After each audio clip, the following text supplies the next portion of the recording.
Welcome to the Running Shoe channel. My name is Donato and I'm your host for today, where I'll be doing a comparison carbon plate versus foam shoes. Yeah, let's crack on.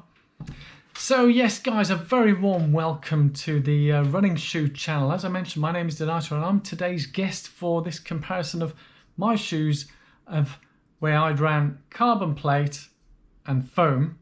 And I'll go through the details of these two shoes. Those of you who are very keen eye would notice that one is the Vaporfly 3 Nike and the other one is the Saucony Kinvara 10s, and I'll go into detail those. But before that, just a bit of admin in terms of we're a new channel here and we'd dearly love for you to subscribe, give thumbs up and so on and so forth. That would help the channel grow.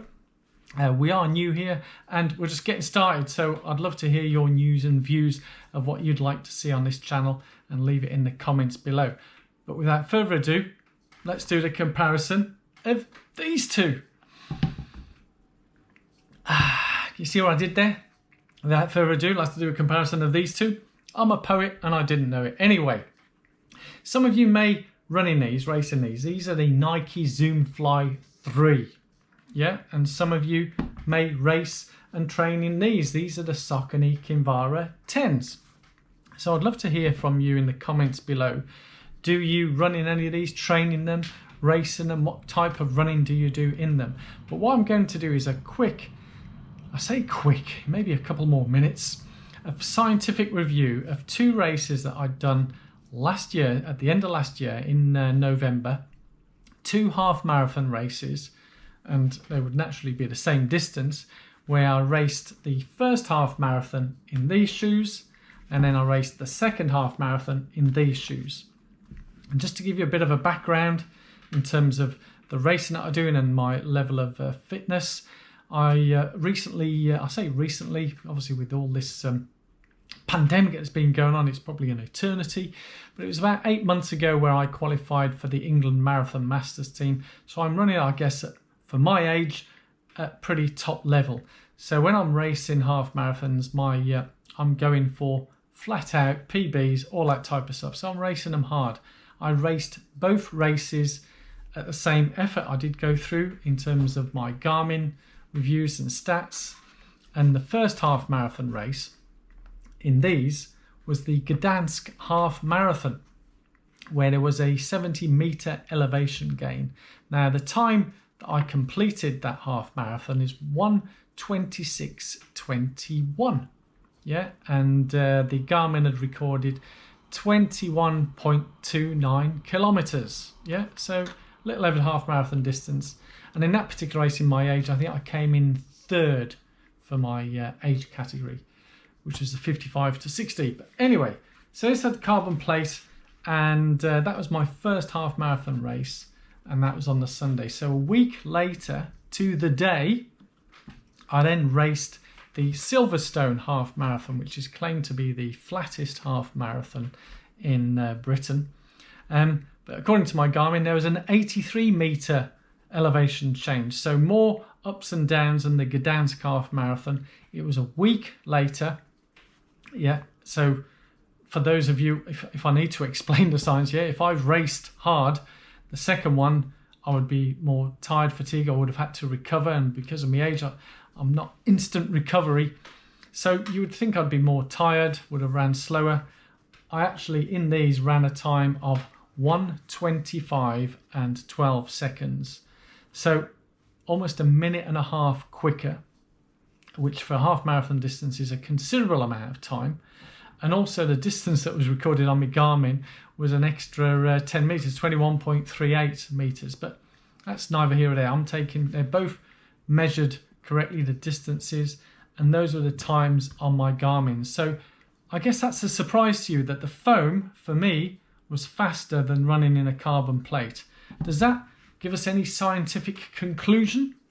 Are carbon plates just being hyped up to say it's the new thing, that or the other? Is it that my foot's not landing properly to get the best for the propulsion in terms of the toe off with these? Do I get a better toe off with these? At the end of the day, the results are the results. I can't change those. Quicker in these. But for me, which ones did I feel more comfortable in of the two shoes whilst racing? Can you guess what it is? Well, I felt most comfortable in these. So the argument would be is it doesn't matter what the technicalities or people talk about shoes. When it comes to selecting the best running shoes for us is go for the one that's the most comfortable. Does that sound really obvious? If it feels comfortable, go for it. Ignoring all the hype, I think right now Adidas are releasing or have released the Adi Zero Pro, which my understanding is their first carbon plate shoe. And there's going to be a lot of hype. Saucony released their Endorphin Pro. Everyone seems to be using the word pro with a carbon plate.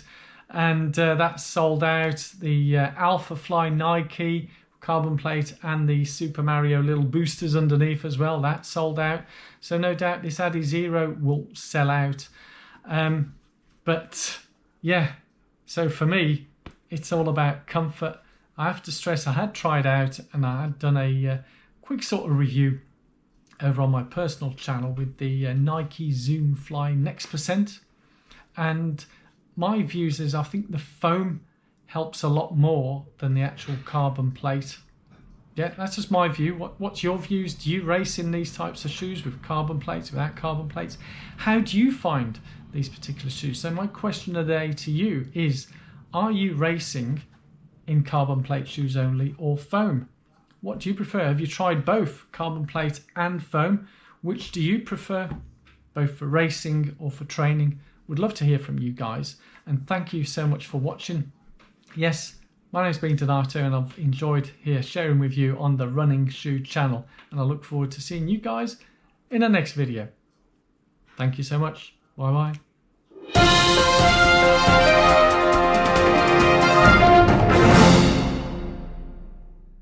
Well, are you still here? Yes, I did add a little bit because whether it adds to the review or not, or the comparison, I did take a note of the weights of both shoes. And it may or may not be a surprise to you that the Kinvara is the lighter one compared to the Zoom Fly 3. So the Kinvara weighed 242.9 grams. And the Zoom Fly 3 weighed 291.5 grams. So there's about 49 gram difference, which isn't that much, or is it that much? What do you think? You know, does the weight have that much of an impact on when you are running? Thank you. I think that is it now. We're all done. Let's go.